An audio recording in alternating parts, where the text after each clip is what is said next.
Ethan recited his script about a 14-day business trip, casually calling Sloane his work wife. He laughed, but I saw the text flash on his screen regarding a white shirt and a specific night. I did not make a scene. I simply filed the data away like the auditor I am. He thinks he is the director of this little show, but he has no idea I am already writing the ending. My name is Megan Hartley, and I am 34 years old.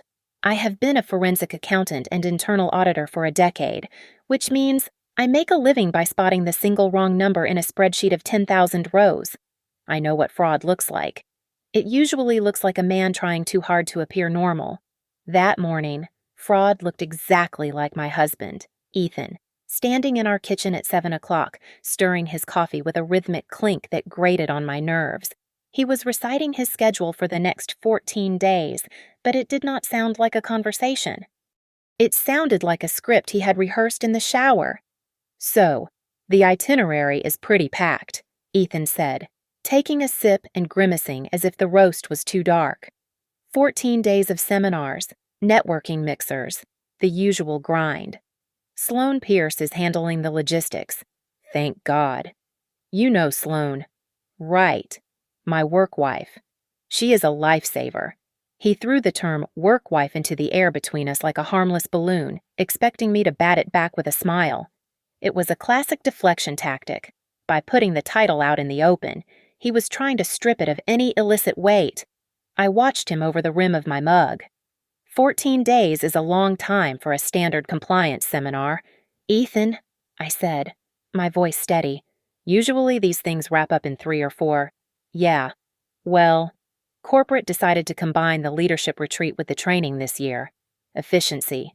You know." He laughed, but it was a dry, hollow sound. I glanced at his iPad sitting on the marble counter. Usually, it remained unlocked, displaying the weather or stocks. Today, the screen was dark. I reached out to tap it, pretending to check the time. Ethan's hand shot out and intercepted mine a fraction of a second too fast. "Oh, I had to change the passcode," he said, pulling the device toward him. "New company security protocols. Strict audit requirements. You know how it is. It's a pain." "Right," I said. "Security." I noticed the anomalies immediately. His schedule was too clean. There were no specific names of hotels for the breakout sessions, just generic blocks labeled conference or team building. And then, he made a mistake. He set his phone down to adjust his tie, and the screen lit up with a notification. It was a pop-up preview from a number unsaved in his contacts. But the message was clear. Remember to bring the white shirt. Like the night at... His thumb swiped the notification away before I could finish reading the location, but I had seen enough. "Spam," he muttered, shoving the phone into his pocket. "Getting so much spam lately." I did not scream. I did not throw my coffee in his face. Instead, a familiar, cold sensation washed over me. It was the professional detachment I felt when I found a discrepancy in a ledger involving 6 figures. I took a mental screenshot of that moment. I filed it away in the cabinet at the back of my mind. Ethan grabbed his blazer, checking his reflection in the microwave door. "Listen, signal might be spotty where we are going. Don't call much. Okay, Sloane will take care of me. I mean, the team will handle everything.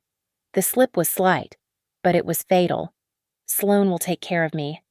Have a safe trip," I said. As soon as the front door clicked shut, I opened my laptop. Ethan had forwarded me his flight confirmation email yesterday, supposedly to coordinate his airport pickup upon return. I pulled up the document. The routing was illogical. There was a layover in a city 3 hours out of the way. And worse, there were 2 nights in the middle of the itinerary that were completely blank. No hotel confirmation, no conference events, just 48 hours of unaccounted time. I walked to the recycling bin in the pantry. Ethan was usually careful, but excitement makes people sloppy. I dug past the coffee grounds and eggshells until I saw something glossy. It was a luggage tag backing, recently discarded. It had been ripped in half, but the text was legible once I pressed the pieces together on the counter. Couples package, Saguaro Springs. It was not a corporate retreat tag. It was a honeymoon-style package tag. I stood there in the silent kitchen, listening to the hum of the refrigerator. I did not need him to confess. The evidence was already forming a picture, and I knew exactly what I had to do. I thought to myself, I don't need him to confess. I just need him to continue acting for a little while longer. As soon as Ethan's car disappeared around the corner, I did not collapse onto the sofa to weep. I turned the lock on the front door and initiated a full domestic audit. I treated our 4-bedroom suburban home exactly like a distressed subsidiary I had been sent to investigate. I started with the physical assets. I went through the pockets of the jackets he had left behind, checked the lining of his briefcase, and emptied the wastebaskets in the master bathroom. Ethan thought he was careful, but he was arrogant, and arrogance always leaves a paper trail. In the bottom of the bathroom trash, buried under damp cotton balls, I found a pharmacy receipt from yesterday. It was for 2 boxes of motion sickness medication. I stared at the crumpled paper. Ethan loved to brag that he had an iron stomach. He often said he could eat a chili dog during turbulence and ask for seconds. He did not get motion sickness. This purchase was not for him. It was for a companion who perhaps was not used to flying or long car rides. I moved to the digital landscape. Ethan had changed his iPad passcode, but he had forgotten that our photo streams were linked via the family cloud account. I logged into the desktop computer in the study. The stream for the last 2 weeks was suspiciously empty. The metadata showed that 74 photos had been taken in the last 48 hours, but every single one had been manually deleted before the sync could complete. He was scrubbing the record. I picked up my phone and dialed Jade Monroe. Jade and I had been friends since college, but more importantly, she was a licensed private investigator who specialized in corporate espionage. "Tell me you are not calling to cancel lunch," Jade said, her voice crisp. "Ethan is on a 14-day trip," I said. "He claims it is a leadership seminar. I need you to run a location for me, Saguaro Springs Wellness Lodge." There was a pause, followed by the rapid clicking of a keyboard. "Megan, this place is not for seminars. I am looking at their Instagram right now. They just posted a story 5 minutes ago. The caption says, 'Welcome to our exclusive corporate couples retreat.'" "Couples," I repeated. "It is a high-end detox center," Jade continued. "Couples massage, tantric yoga, no Wi-Fi zones. Unless Ethan is doing a merger in a mud bath. He is lying." I felt a cold smile touch my lips. He told me the signal would be spotty. He said his team would handle everything. "I am digging into the bookings," Jade said. "It looks like Sloane Pierce used a corporate credit card to book a concierge service for 2. I can't see the guest names on the room yet, but the concierge request is for a champagne welcome package. Non-alcoholic for her, vintage brut for him." I hung up and opened my laptop to check Ethan's company calendar. I had read-only access, a relic from when I used to help him organize his schedule. I scrolled to the current dates. There was no 14-day event. There was only a 2-day internal offsite listed for later in the week, and the title had been clumsily edited from Department Review to Executive Summit. Someone had altered the official record to cover a 2-week vacation. I walked back to the kitchen, my mind racing, and my eyes landed on the bouquet of lilies sitting on the island. Ethan had had them delivered yesterday, a preemptive strike to keep me happy while he was gone. I walked over to the vase and pulled out the small card envelope I had not bothered to open yet. I slid the card out. It was a standard florist note. But I looked closer at the carbon receipt stuck to the back of the envelope, the one the driver uses to confirm delivery instructions. In the recipient field, the florist had initially written S. Pierce. It had been aggressively crossed out with a thick black pen, and Megan was scrawled over it. He had been on the phone with the florist, likely thinking about her, and had given her name by mistake before correcting himself. I was an afterthought in my own house. He had sent me flowers intended for his mistress's ghost. I dropped the card onto the counter. The anger was no longer a cold wash. It was a solid, heavy stone in my gut. I did not need to ask Ethan where he was. I did not need to scream at him over the phone and listen to him gaslight me. I am not going to ask him, I whispered to the empty room. I needed to find the one person who had as much to lose as I did. I needed the only other person with a legitimate right to burn this entire charade to the ground. I opened a new browser tab and typed in a name I had found on Sloane's public profile, Caleb Pierce. I sat at my desk with 3 monitors humming, casting a cold blue light across my hands. I typed the name Sloane Pierce into a skip tracing database I had access to through my certification. It did not take long to find her primary connection. Sloane was married to Caleb Pierce. I paused, my fingers hovering over the keyboard. I knew that name. Caleb Pierce was not a mild-mannered accountant or a passive husband. He was an investigative journalist for a major syndicate, the kind of man who won awards for exposing corporate fraud and embezzlement schemes. I read his bio on his publication's website. It stated that he broke the Highland travel scandal and exposed the misuse of pension funds at Oak Haven. I leaned back in my chair, a dry laugh escaping my throat. Ethan was not just cheating on me. He was cheating with the wife of a man whose entire career was built on hunting down liars and following the money. This was no longer just a domestic affair. It was a potential financial crime waiting to be prosecuted. If Ethan and Sloane were using company funds to finance this getaway, Caleb would not just divorce Sloane, he would professionally dissect her. My phone buzzed on the desk. It was Jade. "I have the timeline," Jade said, her voice fast and efficient. "It is tighter than a drum. Flight 294 to Phoenix, then a private transfer to the resort. But Megan, there is a weird detour. Day 6 shows a scheduled stop in Santa Lauro." Santa Lauro, I asked, frowning. "That is a coastal town. It is 4 hours away from the desert retreat. Why drive 4 hours just to turn around?" "Exactly," Jade replied. "It makes no sense for a wellness retreat, unless they are meeting someone, or hiding something that cannot be kept at the resort." I looked at the map on my screen. Because they are not just retreating. They are laundering their time. I needed to confirm their location in real time. Ethan thought he was smart to change his iPad password and wipe his photo stream, but he had forgotten about the luggage itself. The Samsonite hardshell he packed was technically marital property, purchased with our joint account 2 years ago. Tucked inside the lining, behind the zipper for the shoe compartment, was a small, coin-sized tracker I had installed months ago after an airline lost our bags. I had never removed it. I opened the tracking app on my phone. The blue dot pulsed steadily. Saguaro Springs Wellness Lodge, Bungalow 4.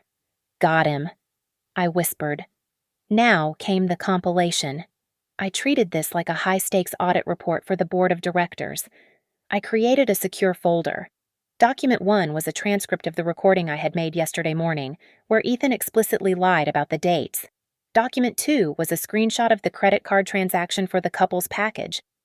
Document 3 was the metadata from the deleted photos Jade had helped me recover from the cache. Document 4 was the map showing the tracker's location inside the resort. I assembled a PDF. I drafted a cover sheet with a 1-page executive summary, followed by an appendix of evidence organized chronologically. It was clean. It was undeniable. It was lethal. I opened my email client. I found Caleb's personal email address listed on his portfolio site. I typed the subject line, "Your wife's 14-day work trip. You deserve the truth." My finger hovered over the send button. It felt too clinical. I needed to make sure he opened it. I needed to ensure he felt the same visceral sickness I had felt in the kitchen when Ethan smiled at me. I went back to the evidence folder and pulled one final image. It was a screenshot from an archived chat log on our shared cloud, one Ethan had missed because it was buried under a work folder.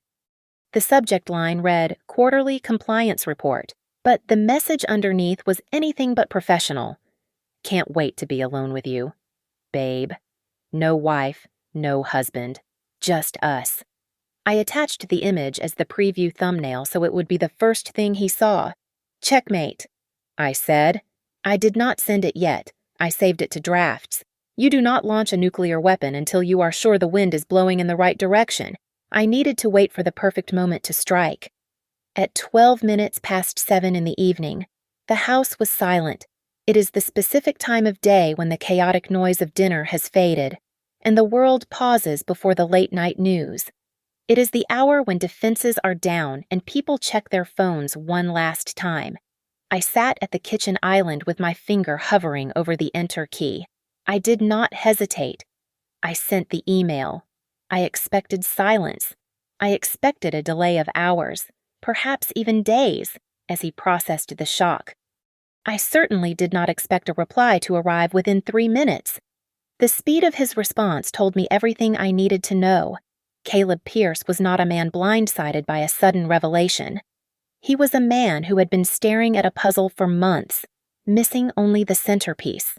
I had just given it to him. "Give me the verified proof day by day," his email read. "Devoid of pleasantries or shock. I need to verify this with independent sources before I move." I typed my reply immediately. "I have already done the hard part for you." The timeline in the attachment is cross-referenced with flight logs and credit card pings. My phone buzzed. It was not an email this time, but a direct message on an encrypted Signal app linked to his number. "Megan." The message read, "She did this to me too. 14 days ago. She told me she had a solo consulting gig on the East Coast. She used the exact same script about bad cell service and a demanding client. It was word for word what you described."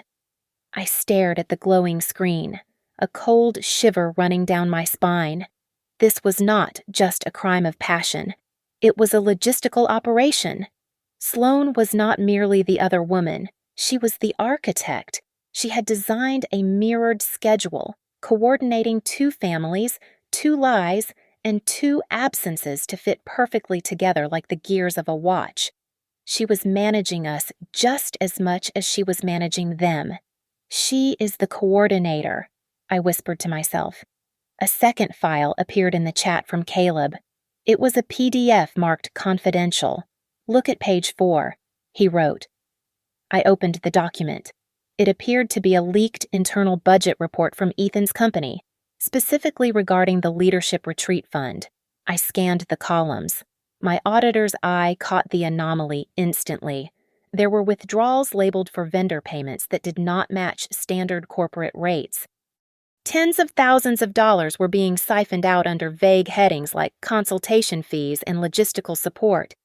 "Ethan is signing these," I messaged back, my fingers trembling slightly. "And Sloane's shell company is receiving them." Caleb replied, "This isn't just an affair. Megan, this is embezzlement. They are using the company to pay for their vacation, and they are pocketing the difference." I felt the floor drop out from under me. Infidelity was painful, but financial fraud was a felony. Ethan was not just breaking my heart. He was risking his freedom, his reputation, and my security. If the authorities seized our assets, I would be dragged down with him. "We have to stop them," I typed. "No," Caleb replied instantly. "If we stop them now, they will claim it was a misunderstanding. They will cover their tracks. We need them to finish the transaction." He was right. In an investigation, you do not arrest the suspect when they buy the ski mask. You wait until they walk into the bank. We wait. I agreed. Let them finish the 14 days. Let them leave footprints so deep they can never climb out. I took a deep breath and sent one final rule of engagement. "Caleb, listen to me. We do not destroy the innocent. We do not drag children or parents into this unless necessary. We only target the truth, the money, and the lies. Do you agree?" The 3 dots on the screen danced for a moment, representing the hesitation of a man who wanted to burn the world down. Finally, the text appeared. Agreed. We let them dig their own graves. The nightly video calls became a grotesque ritual of deception. Every evening at exactly 9 o'clock, Ethan's face would materialize on my phone screen. He always positioned himself in the exact same spot, backed against a neutral, cream-colored wall that offered absolutely no context of his surroundings. It was a sterile, curated angle, clearly chosen to hide the luxury suite behind him. He looked tired, loosening his tie as if he had just stepped out of a grueling negotiation. But his skin had the distinct, sun-kissed flush of someone who had spent the afternoon by a pool. "Hey, babe," Ethan said, his voice dropping into that familiar, comforting register he used when he wanted something. "Miss you. Today was brutal. The compliance workshop ran for 6 hours straight. You look exhausted," I said, leaning into the camera, projecting the image of the concerned, unsuspecting wife. "Make sure you get some rest." He nodded, shifting the phone slightly to plug in a charger. In that split second of movement, the camera angle swept past his shoulder and caught the reflection of the room in the large vanity mirror behind him. The image was inverted but clear. On the low table, there were 2 half-empty wine glasses and a silver ice bucket. "Ethan," I asked, keeping my tone light, "is that champagne I thought you were working late?" He froze. I saw the panic flare in his eyes before he jerked the camera back to his face, forcing a laugh that sounded like dry leaves crunching. "Oh, yeah. Room service made a mistake. They, sent up a welcome couple basket by accident. I told them to take it back, but they said to keep it. You know how these hotels are." "Well, don't drink it all yourself," I teased. "Love you. Love you too," he said, and the screen went black. I did not smile. I picked up my notebook and wrote down the time and the discrepancy. 2 glasses. Lying about room service. The next morning, Jade sent me a screen recording of a story posted by the Saguaro Springs official account. It vanished after 24 hours, but Jade had captured it. The video showed an outdoor couples yoga session on the Serenity lawn. In the background, slightly out of focus, a woman with Sloane's distinct blonde bob was holding a warrior pose. Next to her, a man was stretching, his back to the camera. As he reached up, his shirt lifted, revealing a geometric tribal tattoo on his right shoulder blade. I knew every line of that tattoo. I had held his hand while he got it 5 years ago. I opened my laptop and pulled up the log from the tracker hidden in his suitcase. I cross-referenced the timestamp of the Instagram story with the GPS data. At 10 in the morning, his suitcase and presumably Ethan was located exactly at the coordinates of the Serenity lawn. The match was precise, down to the meter. While I was building the physical evidence, Caleb was assembling the financial weapon.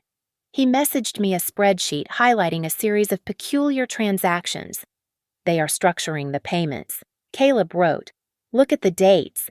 They are splitting a $15,000 expense into 3 separate charges of $5,000 each. They are doing this to keep the amounts below the automatic alert threshold for the finance department. This is not accidental. Megan. This is calculated fraud." I stared at the numbers. They were trying to be clever, but they were leaving a digital trail of intent. Then came the twist that turned my stomach. Jade sent another image. This one scraped from a travel blog that had tagged the resort location. It was a wide shot of the poolside bar. Sitting 2 tables away from where Ethan and Sloane were visibly laughing was a man in a blue polo shirt. I zoomed in. I recognized the receding hairline and the heavy jaw. It was Dylan Rourke. My heart hammered against my ribs. Dylan Rourke was the human resources director at our company. He was the man responsible for enforcing the code of ethics. If Dylan was there, sipping cocktails alongside them, this was not just a secret affair. It was a sanctioned corruption. They were all in on it, likely billing the entire trip as a legitimate leadership summit to cover their tracks. A notification chimed on my work email. It was a calendar invite for all staff. "You are cordially invited to the annual year-end summit at the Alder and Crown Hotel." The date was set for the evening of Ethan's return. The email boasted that there would be awards for integrity in leadership and major promotion announcements. Ethan was expecting to walk onto that stage and be crowned a king. I looked at the invitation, and a cold calm settled over me. I was not going to that party to applaud. I was not going to that party to cry in the bathroom. I was going to ensure that when the spotlight hit the stage, it illuminated exactly the right thing. "I am ready," I whispered to the empty house. The blue light of the monitor was the only thing keeping me company in the empty office. I had bypassed the standard user interface and gone straight to the raw access logs. What I found made the blood drain from my face, leaving me cold and sharp. Ethan's user profile had been active 5 hours ago.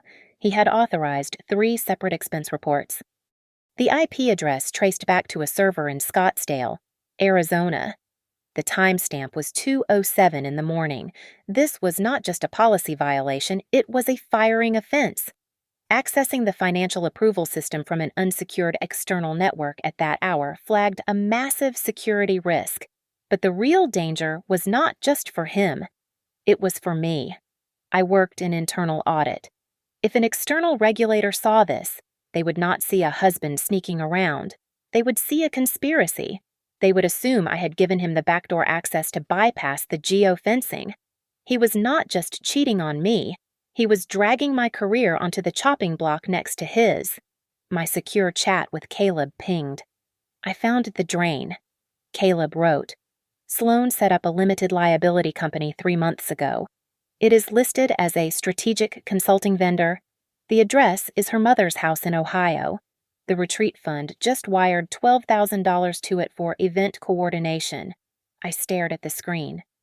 They were stealing. It was clumsy, arrogant theft, hidden behind the veneer of corporate jargon. Suddenly, my personal cell phone vibrated violently against the desk surface. It was a text message from a number I did not recognize. Stop digging. You do not want to lose your job. I did not gasp. I stared at the words until they blurred. Someone knew. I forwarded the number immediately to Jade. Trace this. Now. 2 minutes later, Jade's voice crackled over the speakerphone. It is a burner phone. Megan, untraceable owner. But I can see the tower ping.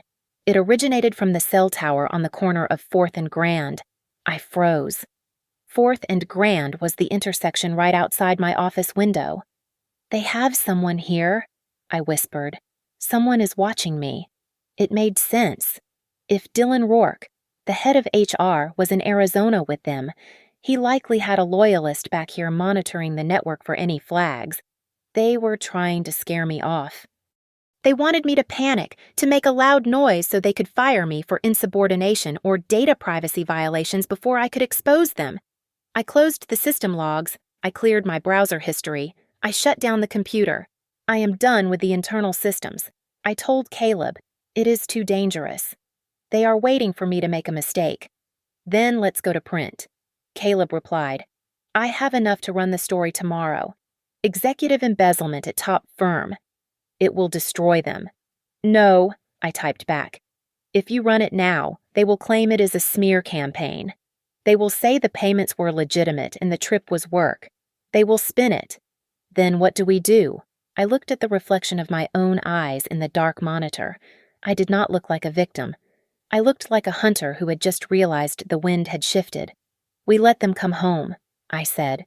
We let them stand on that stage at the year-end summit. We let them accept their awards. I want them to feel safe. I want them to think they won. I picked up my bag and walked to the elevator. The office was quiet, but I felt the weight of eyes on me. If they want to play dirty, I said to the empty corridor, I will play. So strictly by the book that they won't have a single inch of ground to stand on. The key turned in the lock at exactly 6 in the evening. Ethan stepped into the hallway, dropping his suitcase with a heavy thud that signaled the end of his 14-day odyssey. He opened his arms wide, a performance of the weary but devoted husband returning from war. I walked into his embrace, stiffening slightly as his jacket pressed against my cheek.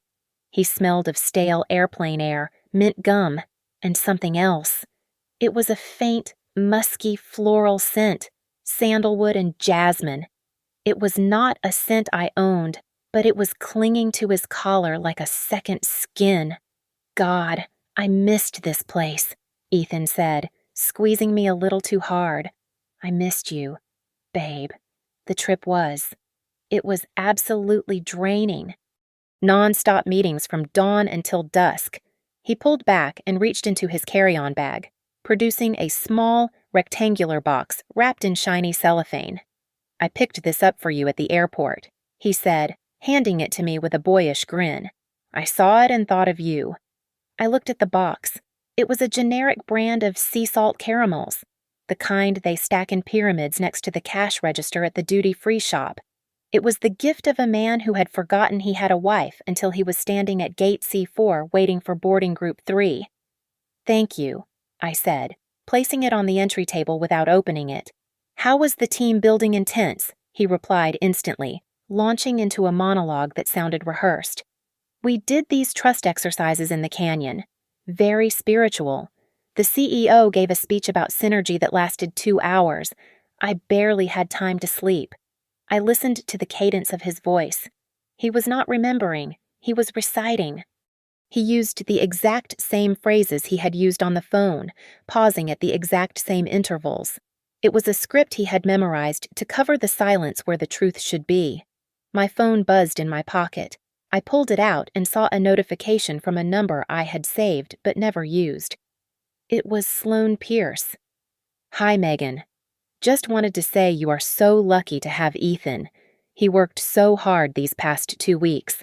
He really pushed the team to the finish line. Hope you two have a lovely reunion." The audacity took my breath away. She was not just sleeping with my husband, she was curating my perception of him. She wanted to ensure I saw him as the hard-working hero, not the adulterer who had spent 2 weeks drinking vintage champagne in a bathrobe. I typed my reply slowly, my thumb hovering over the send button. "Thank you, Sloane. I am also very grateful to the people who took care of my husband while he was away." I watched Ethan's phone light up on the counter a moment later. He glanced at it, and a flicker of unease crossed his face, but he said nothing. 10 minutes later, while Ethan was in the shower washing off the evidence of his trip, my secure line with Caleb lit up. "She is making a move," Caleb wrote. "Sloane just sat me down. She told me she is worried about you. She said Ethan told her you have been acting erratic lately, paranoid. She used the word unstable." I gripped the phone. It was a classic defensive strategy. If I exploded, if I screamed, if I accused them without irrefutable proof, they would look at me with pity and say I was having a breakdown. They were preemptively destroying my credibility. "She is painting a picture," I replied. "If I speak up, I am the jealous, crazy wife." "We have something else," Caleb added. "Jade just sent over the property records." I opened the attachment. It was a lease agreement signed yesterday. Sloane Pierce had rented a luxury 2-bedroom apartment in the Arts District, just 3 blocks from our company headquarters. But she had not signed the lease. The tenant listed was the shell consulting company she had created. "She is not just leaving you," I whispered. "She is setting up a nest." She was using stolen company funds to house herself and Ethan right under our noses. They were planning to transition from a fling to a fully funded double life. I looked at the calendar on the refrigerator. The year-end summit was in 2 days. It was the night Ethan expected to be named vice president. It was the night they expected to celebrate their victory in public. I walked to the bathroom door and listened to the water running. Enjoy the shower. Ethan, I thought, wash it all off, because in 48 hours, everyone is going to see exactly who you are. The Alder and Crown Hotel was dripping with crystal chandeliers and desperate ambition.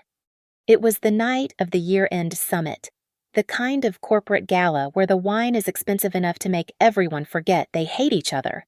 I arrived wearing a black silk dress with sharp architectural lines. It was not a dress designed for a party. It was a dress designed for a verdict. I wore no jewelry except my wedding band, which felt heavier than usual, like a piece of evidence I was carrying into court. Ethan was vibrating with energy. He pulled me close, his arm draped over my shoulder in a possessive display of domestic bliss. He paraded me through the ballroom, introducing me to board members with a smile that was too wide and eyes that were too darting. "This is Megan," he told the vice president of sales. "She is the rock of our family." I could not do the long hours without her support. I smiled. A thin, polite expression that did not reach my eyes. Ethan gives me so much credit. He is very good at managing his time. Across the room, the double doors swung open. Sloane Pierce made her entrance. She was not hiding in the shadows. She was wearing a shimmering gold gown that caught every light in the room, walking in step with Dylan Rourke, the head of HR. She moved with the fluid confidence of a woman who believes she has already won. She laughed at something Dylan said, throwing her head back, projecting the image of an untouchable queen protected by the very department that was supposed to police her behavior. I did not approach her. I did not throw a drink.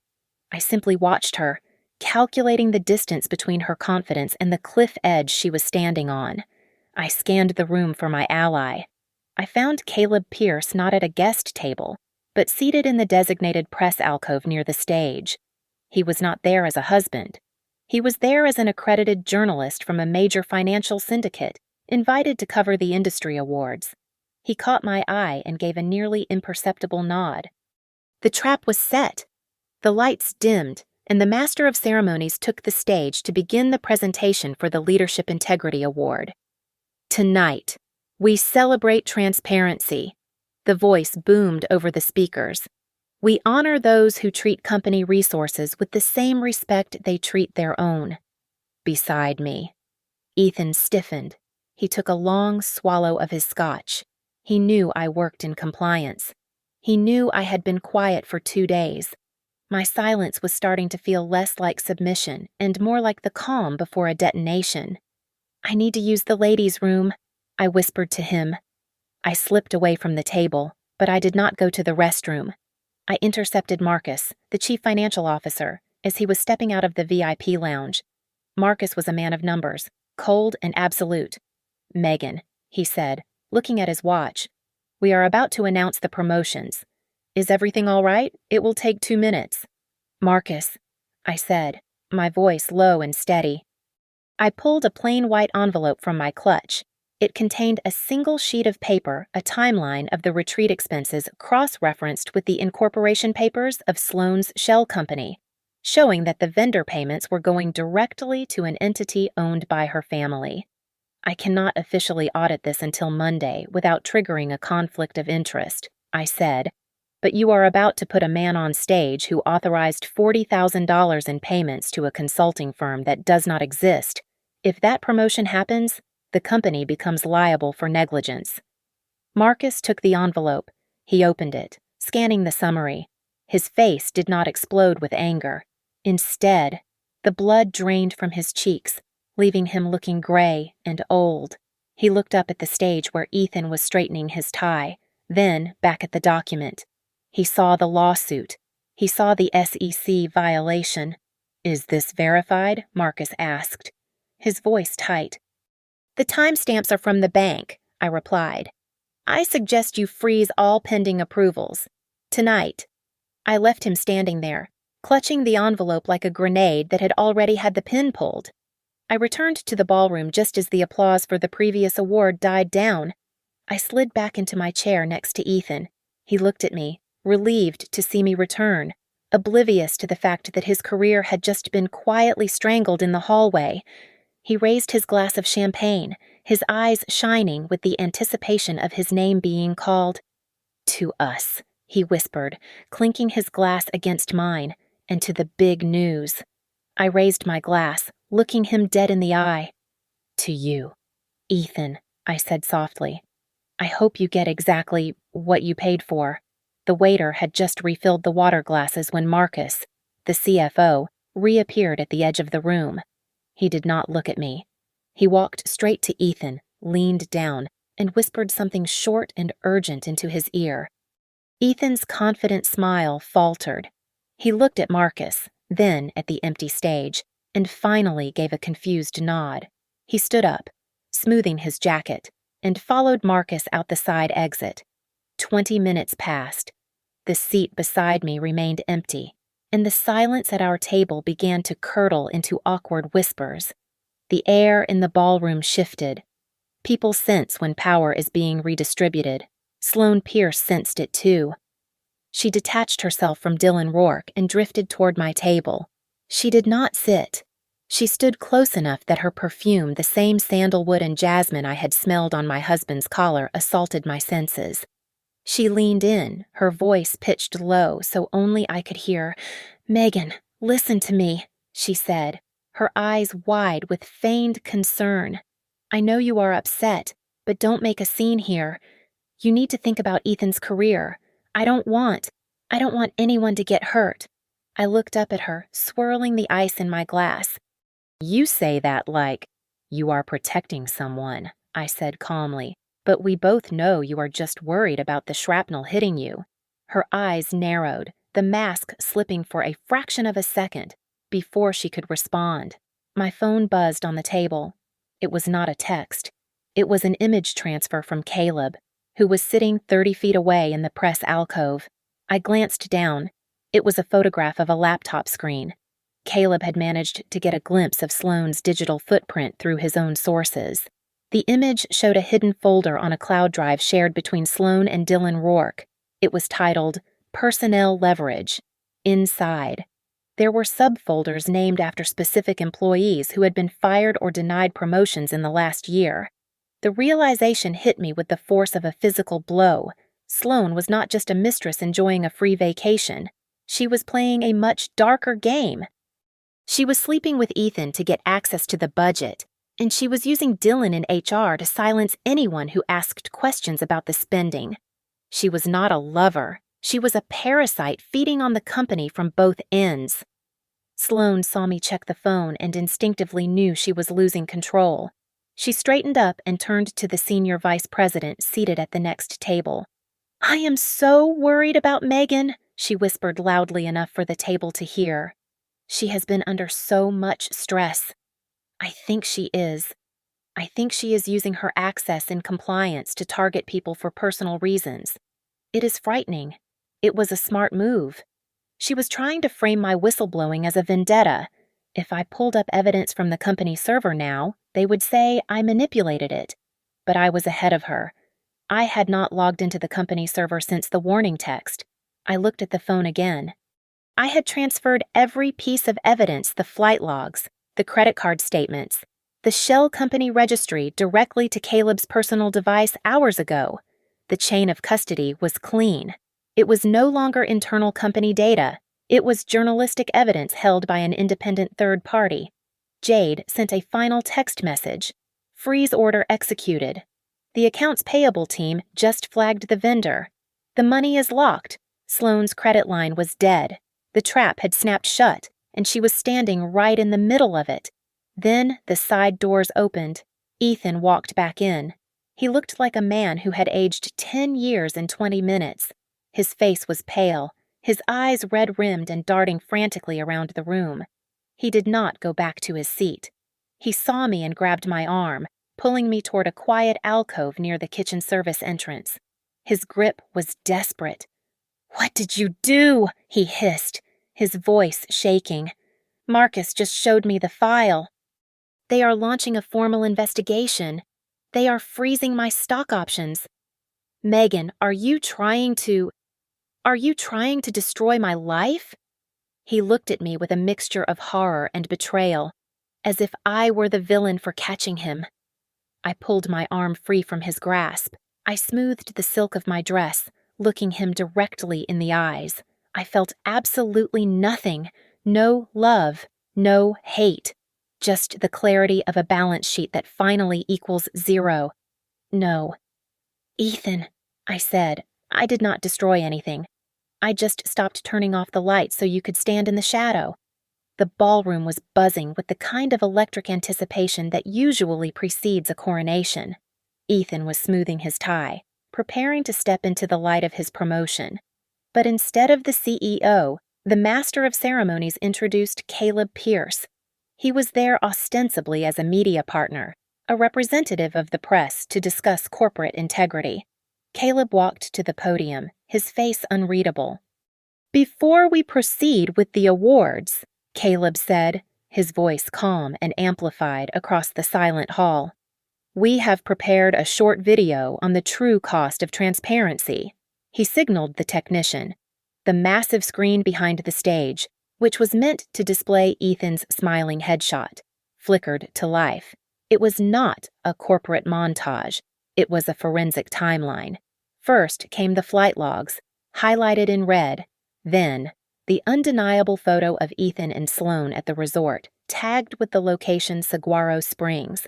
Next was the invoice for the couple's package, billed directly to the corporate travel fund. And finally, the kill shot, a blown-up screenshot of the text message where Ethan called Sloane babe right below a discussion about hiding expenses. The silence in the room was absolute. It was the sound of 300 people holding their breath at once. Ethan stood frozen, his hand halfway to his glass, looking like a statue of a man who had just realized he was naked. Sloane, seated 2 tables away, tried to force a smile, but her lips trembled violently.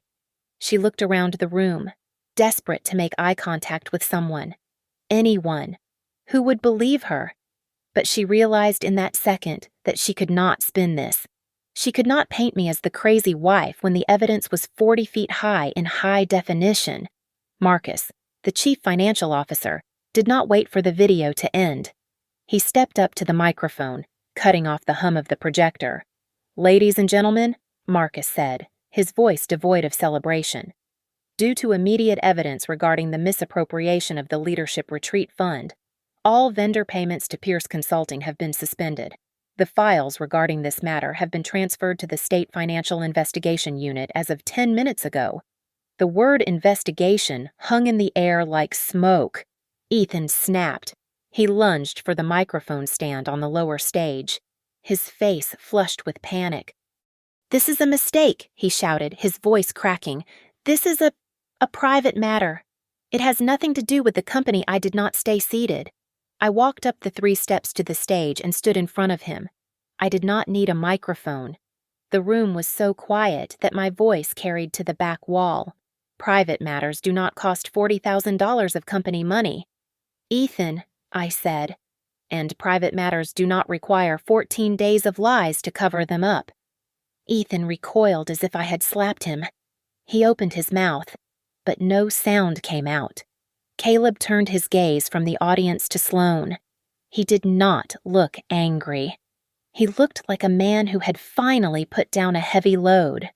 "You wanted a work husband so badly that you forgot you had a real one," Caleb said to her. "So, today, I am returning you to your life. You are on your own, Sloane." Sloane stood up, her chair scraping loudly against the floor. She grabbed her purse and turned to run toward the exit, signaling for Dylan Rourke to follow her. But as they reached the double doors, 2 men in dark suits stepped in their path. They were hotel security, acting on the request of the organizers to secure the premises until the police arrived to take statements regarding the theft. There was no exit. I looked at Ethan one last time. He was slumped against the podium, a man whose entire identity had just evaporated under the stage lights. "You went away for 14 days to replace me," I said, "but you forgot one thing. I am the one who writes the rules for the people who think they can get away with it." I turned my back on him. I walked down the stairs and through the center aisle. The crowd parted for me, their eyes wide with a mixture of fear and respect. I walked past the untouched champagne towers and out into the cool night air. I did not look back. I realized that the lightness I felt in my chest was not just the night air. It was the profound relief of never having to explain the truth to anyone ever again. Thank you so much for listening to my story. I would love to know where you are tuning in from today, so please leave a comment below sharing your city or country so we can connect. If you enjoyed this story, please subscribe to the Victoria Revenge Stories channel, like this video, and hit the hype button to help this story reach even more people. Your support means the world to me.